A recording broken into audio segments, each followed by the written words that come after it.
2024 లేదా 25లో డిగ్రీ లేదా బీటెక్ చదివారా? సాఫ్ట్‌వేర్ జాబ్ కోసం ఎదురు చూస్తున్నారా? అయితే కోడ్ జ్ఞాన్ 100 డేస్ కోర్సులో చేరండి, జాబ్ సాధించండి. నమస్తే శశికాంత్ గారు. నమస్తే అండి ఉషా గారు. నిన్న మనం ఒక వీడియో చేసినప్పుడు అంటే భార్య అక్రమ సంబంధం పెట్టుకొని డివోర్స్ తీసుకోకుండా భర్తను చంపే ప్రయత్నాలు ఎందుకు చేస్తున్నారు అన్నప్పుడు కొన్ని కారణాలు మీరు చెప్పడం జరిగింది. మరి దాంతో పాటే నేను అందులో ఒక క్వశ్చన్ అడిగాను. అక్రమ సంబంధం లేకుండా కూడా మరి చంపే ప్రయత్నాలు చేస్తున్నారు కదా, మరి దానికి కారణాలు ఏంటంటే పార్ట్ 2 అన్నారు. సో ఆ వీడియో కింద కొంతమంది కామెంట్స్ పెట్టడం జరిగింది. మరి ఏ అక్రమ సంబంధం లేకుండా కూడా భర్తను చంపే ప్రయత్నం చేయడానికి గల కారణాలు ఏంటి అంటారు? డాక్టర్ సచిన్ రాజ్ అత్యాధునిక వరల్డ్ క్లాస్ ఫిజియోథెరపీ ట్రీట్మెంట్ తో అన్ని రకాల నొప్పులకు శాశ్వత పరిష్కారం. ముందుగా ఇది మనం డిస్కస్ చేసుకునే ముందు మనం ఇంతకు ముందు ఈ ఫ్యామిలీ ఇష్యూస్ మీద చేసిన వీడియోస్కి అద్భుతమైన కమెంట్స్ వస్తాం జరిగాయి. ఎవరి ఫీలింగ్స్ వాళ్ళు కమెంట్స్లో ఇస్తాం జరిగింది. దానివల్ల మనకి ఎంతో కొత్త పాయింట్స్ కూడా తెలుస్తున్నాయి. వాటి మీద కూడా మనం డిస్కషన్స్కి వెళ్తున్నాము. ముందుగా వాళ్ళందరినీ అభినందిస్తూ చూసిన వాళ్ళు ప్రతి ఒక్కళ్ళు కమెంట్స్ పెట్టండి. మీరు నిజంగానే భావిస్తే అది షేర్ కూడా చేయండి. దానివల్ల ఎంతో అవేర్నెస్ క్రియేట్ చేస్తానికి మనకి పనికి వస్తుంది అది. ఓకే, ఇప్పుడు మనం మాట్లాడబోయే పాయింట్ అండి ఇవాళ ఇట్స్ వెరీ ఇంపార్టెంట్ పాయింట్. అదేంటంటే ఈ భార్య అక్రమ సంబంధం పెట్టుకోదు, చాలా సక్రమంగా ఉంటుంది, కానీ హస్బెండ్ని చనిపోయేటట్టు చేస్తుంది. ఓకే, ఎట్లా అంటే ఎన్నో కేసెస్ మా దగ్గరికి వస్తుంటాయి.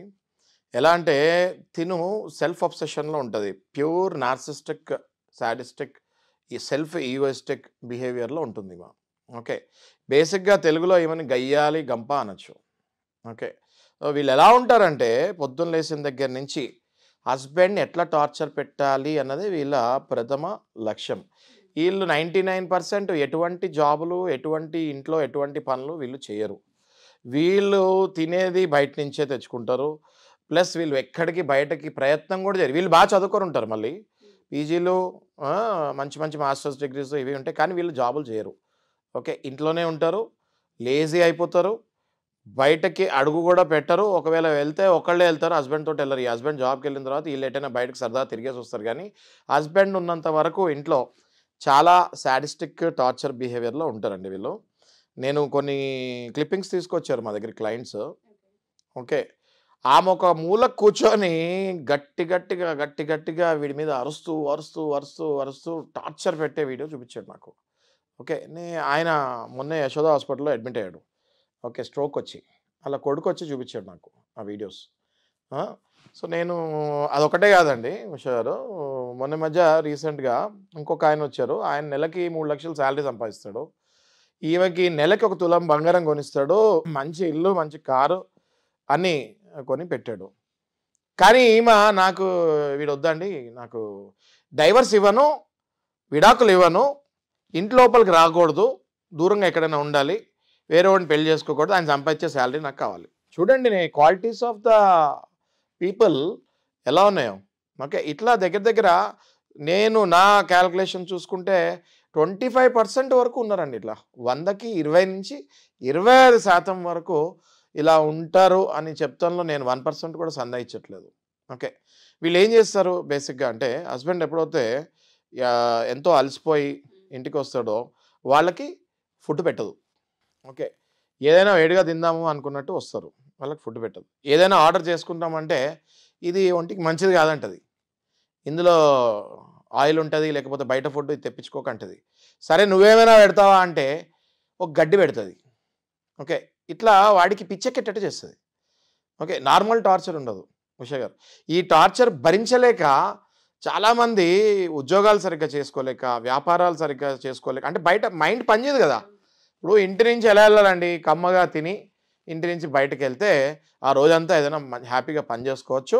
కష్టపడి మళ్ళీ ఇంటికి వస్తే ఎంతో అంత ఇంట్లోనే వేడిగా చేసి ఆయనకి ఇష్టం వచ్చిందో లేకపోతే ఆయనకి ఇష్టం లేకపోయినా ఏదైనా మంచి ఫుడ్ పెడితే వాడు తిని పడుకుంటాడు. రైట్, అట్లాంటి కండిషన్స్ వీళ్ళ ఇళ్లలో ఉండవు. 1% కూడా వీళ్ళ ఇళ్ళలో ఉండవు. ఓకే, పోనీ వీళ్ళు ఏమైనా వంటామని పెట్టుకుందామని చూస్తే నాకు వంటామ ఇష్టం లేదంటది. ఆమె ఎక్కడెక్కడో తిరిగి వస్తుంది, లేకపోతే నేను శుభ్రంగా ఉంటాను, ఆమె శుభ్రంగా ఉండదు. ఇట్లాంటి పిచ్చేషాలు, ఇట్లాంటి పిచ్చి మాటలు మాట్లాడి వంటామని కూడా మళ్ళీ వెంటనే వన్డేలో తీసేస్తుంది. ఓకే, నెక్స్ట్ అన్నిటికంటే ఎక్కువ ఈయన ఎక్కడైతే అలసిపోతాడంటే భర్త ఇవన్నీ భరిస్తాడండి, బయట తింటాడు ఎక్కడో. ఓకే, ఆ గ్యాస్ ట్యాబ్లెట్లు వేసుకుంటాడు, కడుపు పాడైపోయినా పర్లేదు, తింటాడు, ట్యాబ్లెట్లు వేసుకొని బతుకుతూ ఉంటాడు. కానీ ఈయన ఎక్కడ తట్టుకోలేని పరిస్థితి అవుతుందంటే హస్బెండ్కి హస్బెండ్ ఇక్కడ వరకు తీసుకుంటాడండి టార్చర్, సరే పోనీ అని. ఎప్పుడైతే ఈ టార్చర్ కాస్త హస్బెండ్ తల్లిని కూడా చూడొద్దంటదో, తల్లిని కలవకూడదని రూల్ పెడుతుందో, తండ్రితోటి కలవకూడదని రూల్ పెడుతుందో, తోడబుట్టిన వాళ్ళతో మాట్లాడకూడదని రూల్ పెడుతుందో, వాళ్ళ ఇంట్లో పండగలు ఉన్నప్పుడు వెళ్ళకూడదని ఎప్పుడైతే రూల్, అంటే తమ్ముడు కానీ చెల్లి కానీ వాళ్ళ ఇంట్లో ఫెస్టివల్స్ లేకపోతే ఏదైనా ఫంక్షన్స్ ఉన్నప్పుడు వెళ్ళడానికి వీల్లేదు అని రూల్ పెడుతుందో, ఇట్లాంటి రూల్స్ పెట్టినప్పుడు ఆ భర్త గుండె గాయానికి ఇరిగిపోద్ది. ఓకే, ఇట్లా ఇట్లా ఇట్లా క్రాక్ వచ్చేస్తుంది గుండె. ఓకే, వచ్చేసి he will get into depression.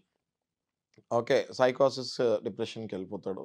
అక్కడి నుంచి ఇంకా హస్బెండ్ బయట కొలీగ్స్ కూడా అబ్జర్వ్ చేస్తాం స్టార్ట్ అవుతుంది. ఆఫీసులో కూడా మీరు చూడండి, ఆఫీసులో కూడా కొంతమంది ఉన్నట్టు సైలెంట్ అయిపోతారు.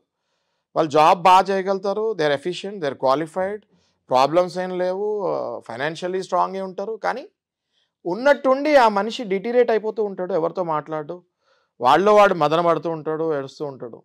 ఏంట్రా అని అడిగితే చెప్పడు, ఏంట్రా అంటే చెప్పడు. ఎందుకంటే చెప్తే నలుగురు జోకులు వేసుకుంటారు వాడి మీద అని చెప్పడు. ఓకే, ఇట్లాంటివి ఎవరైనా బాగా క్లోజ్ ఫ్రెండ్స్ ఉంటే వాళ్ళు పక్కకు తీసుకెళ్ళి కనిపెట్టాలి. ఎందుకంటే అట్లాంటి మనుషులు సడన్గా ఒకరోజు న్యూస్ వస్తుంది ఇంకా లేడు అని. ఆ స్టేజ్కి వెళ్ళకుండా ఎవరైనా మంచి ఫ్రెండ్స్ కానీ, లేకపోతే మేలు కోరి కానీ, లేకపోతే ఆఫీస్లో హెచ్ఆర్ కానివ్వండి, లేకపోతే ఎంతోమంది హ్యూమన్ రిసోర్స్లో ఇవాళ రేపు అబ్జర్వ్ చేస్తున్నాను నేను. మన దగ్గర కూడా రూల్స్, చాలా మంచి రూల్స్ వచ్చాయి. They are observing people. ఎవరైనా డిప్రెషన్కి వెళ్తే కూడా ఇట్లా చేసుకొని వాళ్ళని కాపాడుకుంటాం తప్ప వేరే ఆప్షన్ లేదు. వీళ్ళైతే మారరు. ఈ ఏదైతే నేను క్యారెక్టర్ చెప్పానో వాళ్ళు లైఫ్ లాంగ్ మారరు. వాళ్ళు మాత్రం పుష్టిగా తింటారు, వీడికంటే 20 కిలోలు బాగానే పెరుగుతారు. కానీ వీడిని మాత్రం బక్కచిక్కిపోయేటట్టు చేసి, అంటే అది that is called some sadistic nature. అంతేకాదు ఉషా గారు, తిను ఏం చేస్తుంది అంటే బేసిక్గా హస్బెండ్ ఎప్పుడైతే జాబ్కి వెళ్ళిపోతాడో, ఈమె ఏమీ చేయదని చెప్పాను కదా, ఈమెకి మాస్టర్స్ డిగ్రీ ఉన్నా ఏ డిగ్రీ ఉన్నా ఈమె ఏమీ పనులు చేయదు. ఈమె మాత్రం వెంటనే బ్యూటీ పార్లర్కి వెళ్ళిపోతుంది. కారు ఉంటే కారు డ్రైవింగ్ నేర్చుకుంటుంది, శుభ్రంగా కారు ట్యాంక్ ఫుల్ కొట్టించుకొని బయట తిరుగుతుంది. పిల్లల మీద ఫోకస్ చేయదు, వాళ్ళ భవిష్యత్తు ఏంటి, వాళ్ళు కరెక్ట్ స్కూల్లో చదువుతున్నారా, నెక్స్ట్ ఏం చేయాలి అన్న ఆలోచన దరిదాపులలో ఉండదు. ఈమె కిట్టి పార్టీలు, ఈమె చిన్నప్పుడు ఫ్రెండ్స్ గ్యాదరింగ్లు, ఇవన్నీ మాత్రం మిస్ కాకుండా వెళ్తుంటుంది. She will have a full size 70 mm entertainment in our life. Okay, ఆ ఎంటర్టైన్మెంట్ ఆమె తీసుకుంటూ హ్యాపీగా ఉంటుంది. బట్ మిగతా అది మాత్రం ఆమె అర్థం చేసుకుంది ఏంటంటే ఇదంతా కూడా షార్ట్ టర్మ్, టెంపరీ మాత్రమే. దీని తర్వాత ఆమె లైఫ్ కుప్పగోలిపోతున్నది అన్నది ఆమెకు అర్థం కాదు. అర్థమయ్యేసరికి ఆమె దాన్ని బాగు చేసుకునే స్థితిలో కూడా ఉండటం చాలా కష్టం. ఎందుకంటే వీళ్ళు మారరు. నా ప్రకారం, నేను సైకాలజీ స్టూడెంట్ కూడా కాబట్టి మీకు చెప్తున్నాను, వీళ్ళు మారరు. యాజ్ ఏ లాయర్ నేను కేసులు చూస్తున్నా కాబట్టి మళ్ళీ చెప్తున్నాను, వీళ్ళు మారరు. భార్య బాధలు భరించలేక హస్బెండ్నే తన లైఫ్ ఎండ్ చేసుకునే పరిస్థితి ఈమె కలుగజేస్తుంది. అయితే మళ్ళీ భార్యే హస్బెండ్ని చంపే విధాంతాలు చూస్తున్నాం మనము ఈ మధ్యకాలంలో. అది ఎందుకో అవుతుంది ఇంకోలాగా అంటే, హస్బెండ్ ఎప్పుడైతే కంప్లీట్ అదర్ సైడ్ పర్వర్టెడ్ అయిపోయి ఉంటాడో, అంటే ఇలాంటి హస్బెండ్స్ మనం చూస్తూ ఉంటాం. ఓకే, మనం ఇక్కడ భార్య భర్త అని కాదండి, మంచి చెడు గురించి మాట్లాడుకుంటున్నాం. ఓకే, ఎప్పుడైతే హస్బెండ్ కంటిన్యూగా ఆల్కహాల్కి అడిక్ట్ అయిపోయి ప్రతిరోజు మనం చాలామందిని చూస్తూ ఉంటాము, మనకి రెవెన్యూ వచ్చేదే గవర్నమెంట్కి, పుష్టి రెవెన్యూ వచ్చేదే మందు మీద, ఆల్కహాల్ మీద. అంటే ఇంత రెవెన్యూ వస్తుందంటే ఎంతమంది తాగుతున్నారు? సో ఈ టాపిక్ చాలా ఇంపార్టెంట్ టాపిక్ అండి ఇది. ఓకే, మందు తాగి ఆల్కహాల్కి మధ్యాహ్నం 3 నుంచి రాత్రి 8 వరకు తాగి వెళ్ళే వాళ్ళు కోకొల్లలు ఉన్నారు. ఓకే, రాత్రి 7 నుంచి అర్ధరాత్రి 2:30 వరకు తాగి వెళ్ళే వాళ్ళు మళ్ళీ సేమ్ సైజ్ ఆఫ్ పీపుల్ ఉన్నారు, ఇంకా డబుల్ సైజ్ ఆఫ్ పీపుల్ ఉన్నారు. ఓకే, అయితే ఇందులో నేను మీకు చాలా క్లియర్గా చెప్తాను. బార్ అండ్ రెస్టారెంట్లో తాగి వెళ్ళే వాళ్ళు ఒక టైపు, పబ్బుల్లో తాగి వెళ్ళే వాళ్ళు ఇంకొక టైపు. ఆల్ ఓవర్గా వీళ్ళందరూ తాగే ఇంటికి వెళ్తారు. ఓకే, తాగి ఇంటికి వెళ్ళి వీళ్ళకి బేసిక్గా తాగి బయట డ్యాన్సులు, లేకపోతే తాగి బయట ఫ్రెండ్స్ తోటి చెత్త కబుర్లు, ఆ మైండ్ నిండా నెగిటివిటీ తోటి నిండిపోయి తాగి వీళ్ళు ఇంటికి వెళ్తారు. ఇంటికి వెళ్ళి వీళ్ళు మైండ్లో ఏదో తినాలనుకుంటారు, ఇంటికి వెళ్తారు. అది ఆ టైంకి ఆబ్వియస్గా వీడి మైండ్లో ఏముందో ఆమెకి ఏం తెలుస్తుంది పాపం. ఏ అర్ధరాత్రిలో 2ంటికి వెళ్ళి తలుపు కొడతాడు, ఆ 2ంటికి లేచి వంటలు చేసే వాళ్ళు ఎంతోమంది ఉన్నారు. మీరు కింద కమెంట్స్ పెట్టండి, ఎవరెవరైతే 2ంటికి లేచి వంటలు చేస్తున్నారు తాగొచ్చిన వాళ్ళకి. 2-2:30కి లేచి హస్బెండ్ తాగొచ్చిన తర్వాత ఆమె ఎంతో పొద్దున్న జాబ్ చేసి ఈ దీంట్లో వైఫ్ జాబ్ చేయాల్సిందే, ఎందుకంటే వీడికి తాగుతానికే డబ్బులు సరిపోవు. ఓకే, ఇల్లు నడిపేది వైఫే ఇందులో. ఓకే, 2ంటికి వస్తాడండి తాగి, 2-3ంటికి. ఆ టైంలో లేచి తలుపు తీసి నవ్వుతూ ఉండాలి. మళ్ళీ ఫేస్ సీరియస్ అవుతే ప్రాబ్లం అవుద్ది. మళ్ళీ నవ్వుతూ తలుపు తీసి, ఏది నేను చెప్పేది, అర్ధరాత్రి 2:30కి నవ్వుతూ తలుపు తీయాలి. కిచెన్లోకి వెళ్ళి ఆయనకి ఏది ఆయన మైండ్లో ఉందో ఈమె గెస్ చేసి, ఈమె అదృష్టం బాగుంటే వాడి మైండ్లో ఉంది చేసి పెట్టాలి. ఈమె అదృష్టం బాగాలేదనుకోండి, ఆమె చేసింది వీడికి నచ్చకపోతే రాత్రి 3ంటికి కొడతాడు. ఆ సౌండ్కి పిల్లలు లెగుస్తారు. ఇంట్లో తల్లిదండ్రులు ఉంటే వాళ్ళు లెగుస్తారు. పక్కింట్లో వాళ్ళకి వెనకింట్లో వాళ్ళకి ఆల్రెడీ అలవాటే, వాళ్ళు కిటికీలు వేసుకొని మళ్ళీ పడుకుంటారు. ఓకే, ఇట్లాంటి టార్చర్ పెట్టే హస్బెండ్స్ దయచేసి మారండి అని మొత్తుకుంటున్నాం. కానీ యాజ్ ఏ సైకాలజిస్ట్ కానీ యాజ్ ఏ లాయర్ కానివ్వండి, వాళ్ళు మారలేక వాళ్ళ ప్రాణాల మీదకే తెచ్చుకుంటున్నారు. మళ్ళీ ఎలాగో నేను మీకు చెప్తా ఇది క్లియర్గా. ఓకే, ఫస్ట్ రాత్రి పరిస్థితి ఇలా అవుద్ది. తెల్లారి వీళ్ళు లెగుస్తారు, పాపం ఈమె జాబ్కి ఈమె వెళ్ళిపోవాలి. ఓకే, పిల్లలు వాళ్ళ స్కూల్కి వాళ్ళు వెళ్ళిపోవాలి. వీడు 11:30కో 12ంటికో వీడు లెగుస్తాడు. లేచి వాడు ఏదో జాబో ఏదైనా తగలడితే వెళ్తాడు, అక్కడ మళ్ళీ తిట్లు తింటాడు. ఒకవేళ తిట్లు తినకపోయినా అక్కడ ఆడేం జాబ్ చేసే పరిస్థితులు ఉంటాడు. రాత్రి అంతా తాగుంటాడు, తల పట్టుకొని కూర్చుంటాడు. ఆడు చేసే పనికి ఆడికి జీతం ఇస్తామే ఎక్కువ, ఆడిని ఎప్పుడు తీసేయాలని ఆఫీస్ వాళ్ళు కూడా చూస్తూ ఉంటారు. ఓకే, వీడు మళ్ళీ ఏం చేస్తాడు, ఎక్కడో అక్కడ అప్పు చేయాలి. ఎందుకు, మళ్ళీ తాగాలి, మళ్ళీ తాగాలి. తాగే టైం అవుతుంది. వీళ్ళ రొటీన్ లైఫ్ నేను చెప్తున్నా మీకు. మళ్ళీ తాగే టైం అవుతుంది 3-3:30 కల్లా మళ్ళీ ఎక్కడో అక్కడ అప్పు చేయాలి, మళ్ళీ వెళ్ళి తాగాలి.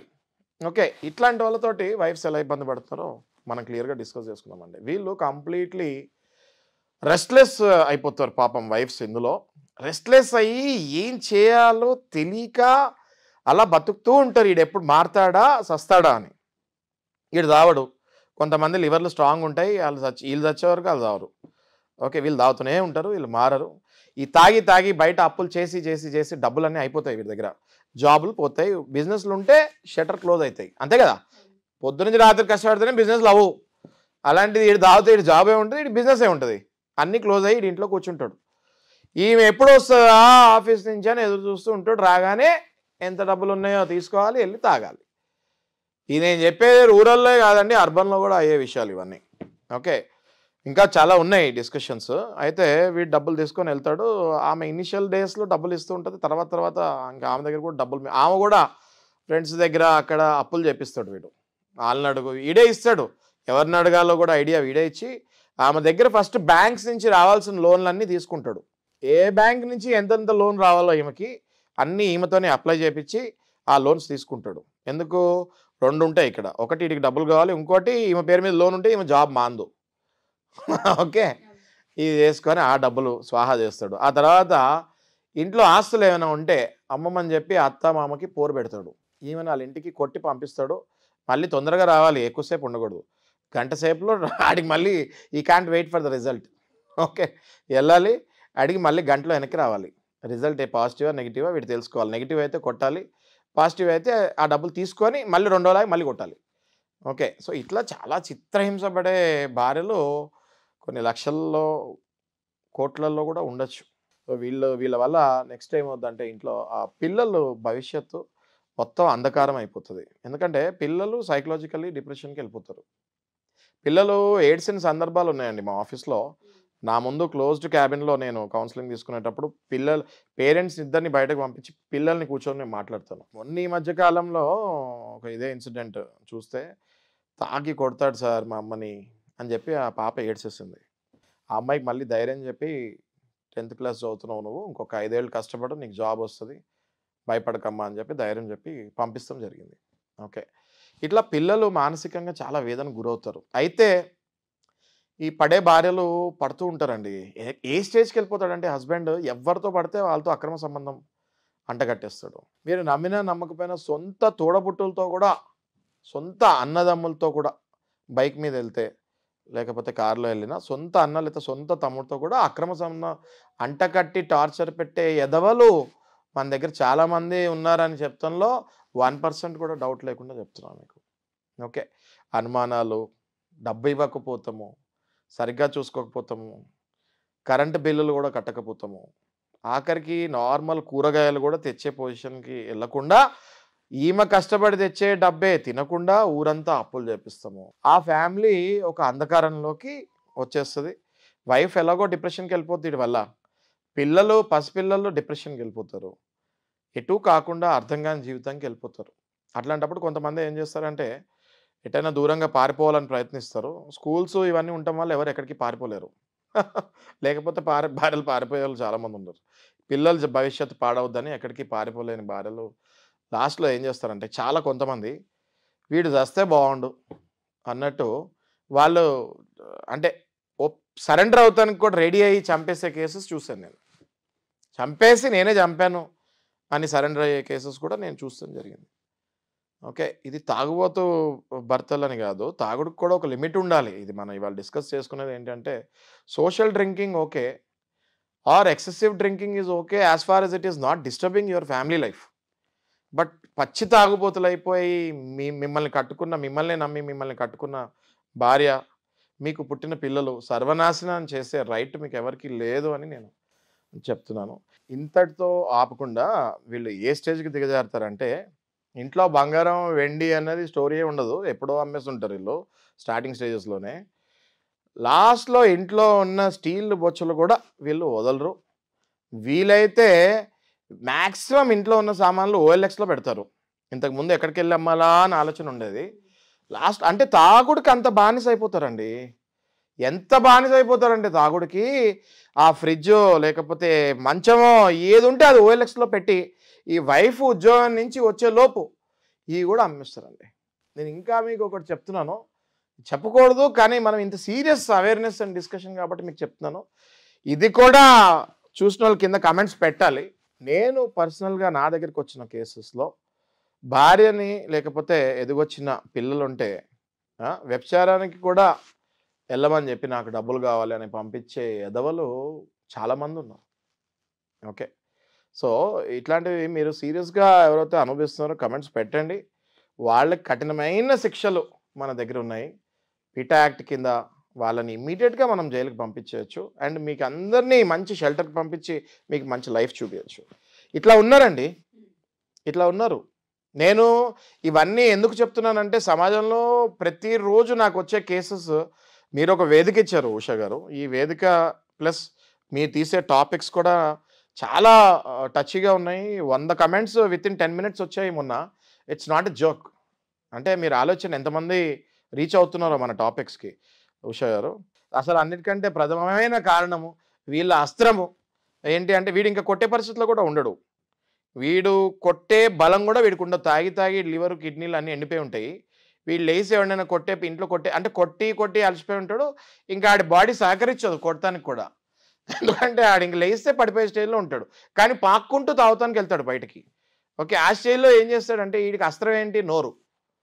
వల్గర్ లాంగ్వేజ్ మాట్లాడతాడు. తెలుగులో ఉన్న బూతులు ఒక్కటి కూడా వదలకుండా కంటిన్యూస్గా మంత్రాలు చెప్పినట్టు చెప్పి వాళ్ళని చిత్రహింస, ఇంకా మానసికంగా వాళ్ళని చిత్రహింస పెట్టి వాళ్ళే వీడు చచ్చిపోయే ముందు వాళ్ళు చచ్చిపోవాలి అన్న కోరికతోటి, అంటే వీడు చచ్చిపోతే అని మళ్ళీ ఇంకోటి కూడా అండి వాళ్ళని తిడతాడు కూడా వీడు. నేను పోతానని ఆడికి తెలుసు, నేను పోతాను నువ్వు ఎవరితోనూ తిరుగుతావు. వీడు పోతాడు, ఆడికి తెలుసు నేను పోతున్నా నువ్వు ఎవరితో తిరుగుతావు అని చెప్పి మళ్ళీ అదో టార్చర్. మన సుమన్ టీవీకి వచ్చిందండి కాల్. ఓకే, నా వీడియో చూసి నాకు కాల్ చేశారు ఇదే రీజన్ మీద. తను ఫోన్లో మాట్లాడతానికి కూడా రెడీ ఉంది, నెక్స్ట్ వీడియోలో మనం అది చేద్దాము. తను మన వీడియోస్ చూసి ఫోన్ చేస్తారు, ఇదే రీజన్. వాడు తాగి ఆడు పోతానికి మంచం ఎక్కేశాడు, కానీ ఆడు పోతూ కూడా తిడుతున్నాడు, నువ్వెవరితో తిరుగుతావు. అది ఆ వీడియో ఆమె కాల్ చేసినప్పుడు చాలా బాధపడుతూ మాట్లాడిందామా పాపం. బట్ అది మనం వీడియో ప్లే చేద్దాం అది తప్పకుండా. సో ఇట్లా చిత్రహింసలు అనిపించే భార్యలకి నేను ఒకటే చెప్తున్నాను, మీరు కమెంట్స్ పెట్టండి కింద. దీనికి ఒక రివల్యూషన్ తెద్దాము, దీనికి ఒక వేదిక సుమన్ టీవీ ద్వారా మనం క్రియేట్ చేద్దాం. మేము కమర్షియల్ యాంగిల్లో చూడట్లేదు ఇది అని మళ్ళీ బలగుద్ది చెప్తున్నాం. దీనికి ఒక వేదిక క్రియేట్ చేద్దాం.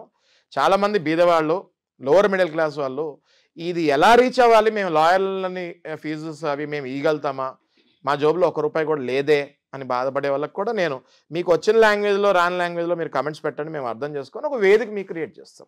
ఈ తాగుడికి బానిస ఈ చిత్రహింస పెట్టే మొగుళ్ళు నేను చూశాను వరంగల్లో ఒక కేసు. ఓకే, ఒక 10 ఎకరాలు, దాని వాల్యూ 20 కోట్లకో ఎంతకో ఉందండి. ఓకే. ఈ తాగుడికి బానిసయ్యి పెళ్ళాం పిల్లలకి ఎవరికి చెప్పకుండా, అన్నదమ్ములకి ఎవరికి చెప్పకుండా, ఆ పేపర్లన్నీ ఒరిజినల్ పేపర్లు అవన్నీ తీసుకెళ్ళి 20 కోట్ల ఆస్తి మీరు చెప్తే నమ్మరు, అత్యశక్తి అనుకుంటారు. 3-4 లక్షలు తీసుకొని ఆ పేపర్లు అక్కడ పడేసి వెళ్ళిపోయాడు. అర్థమైందండి మీకు? ఇది నేను మీకు ఓన్లీ ఒక్క ఎగ్జాంపులే చెప్పానండి. వీడియో చూసేవాళ్ళు ఇలా తాగడికి బానిసైన వాళ్ళు, కంప్లీట్గా అడిక్షన్ అయిన వాళ్ళు, వాళ్ళ ఆస్తులు కోట్లలో ఆస్తులు ఈ రూపాయలు వేలకే అమ్మిన వాళ్ళు ఎంతమంది ఉన్నారో ఈ వీడియో చూసే వాళ్ళు కింద కమెంట్స్ చేయండి. నేను చెప్తాను మీకు ఎంత అవేర్నెస్ వస్తుందో క్రియేట్ చేయండి. ఇట్లాంటి వాళ్ళు ఏం చేయాలో కూడా నేను చెప్తాను. ఇలా మత్తులో తీసుకొని రియల్ ఎస్టేట్ వ్యాపారులు కొంతమంది ఇట్లా మత్తులో ఉండే క్యాండిడేట్ల గురించి ఎతుకుతూ ఉంటారు మార్కెట్లో. వాళ్ళ దగ్గరికి వెళ్ళి ఆ టైంలో ఆ పేపర్లు తీసేసుకొని దాంతో వ్యాపారం చేయాలని చూస్తారు. ఓకే, దాన్ని ఎలా ఎదుర్కోవాలో నేను ఫ్యామిలీ మెంబర్స్కి చెప్తాను, మీరు కమెంట్స్ పాస్ చేయండి. ఒకటే ఇంకోటి, ఇదొక్కటే కాకుండా వీళ్ళు ఇంకా ఏ స్థాయికి దిగజారుతారంటే, వీళ్ళే అంటే ఈ ఒంట్లో బాగున్నప్పుడు నేను చెప్తున్నా, మొత్తం లివర్లు కిడ్నీలు పోయిన తర్వాత సంగతి కాదు. ఎప్పుడైతే వీళ్ళు కొంచెం యాక్టివ్గానే ఉంటారో వీళ్ళు తాగేసి బయట అక్రమ సంబంధాలు పెట్టుకొని ఇంటికి వచ్చి, ఎందుకంటే వీడు అదే లైన్లో ఉంటాడు కాబట్టి ఇంటికి వచ్చి భార్యను అదే లైన్లో చూసి, ఆ భార్య ఎంత పతివ్రత అయినా కూడా వీడు ఆ భార్యను అదే లైన్లో చూసి టార్చర్ పెట్టి అనుమానాలు పెట్టి రోజు కొడుతూ ఉంటాడు. కొంతమంది అయితే ఇంక లాస్ట్కి ఏ స్టేజ్కి వెళ్ళిపోతారంటే స్క్రీన్లు ప్లే చేసి, ఓకే, అబ్సీన్ మూవీస్ ప్లే చేసి they want them to behave in the same manner. ఆ స్టేజ్కి వెళ్ళిపోతారు వాళ్ళు. ఓకే, అంత స్టేజ్కి వెళ్ళిపోయిన వాళ్ళని మరి చంపక ఏం చేస్తారండి వీళ్ళు? ఓకే, చంపి వీళ్ళు సరెండర్ అయిపోయిన కేసులు కోకొల్లలు ఉన్నాయి. ఆ పిల్లలు పాపం చైల్డ్ వెల్ఫేర్ అసోసియేషన్కి వెళ్ళి, కానీ మళ్ళీ కొన్ని ఇష్యూస్లో ఎట్లా అవుతుందంటే భర్త మరీ టార్చర్ పెట్టి చెప్తాను, క్షమాభిక్ష మీద బయటకు వచ్చినాయి కొన్ని కేసెస్ కూడా నేను చూశాను. ఉషారు, ఇవన్నీ మనం ఇవాళ మాట్లాడుకున్నాము, ఇది అవేర్నెస్ క్రియేట్ చేస్తానికి. ఇవన్నీ మనము ఇట్లాంటి వాళ్ళని సమాజంలో ఉండటం చాలా బాధాకరమైన విషయం. వీటిని మాట్లాడాలన్నా కూడా చాలా బాధాకరమైన విషయం. కానీ ఎవరైతే చూస్తున్నారో వీటిని భరిస్తూ భరిస్తూ లైఫ్ లాంగ్ అలాగే ఉండక్కర్లేదు అని చెప్తానికే నేను ఇవన్నీ మాట్లాడుతున్నాను. అదే కాకుండా ఇంకొన్ని విషయాలు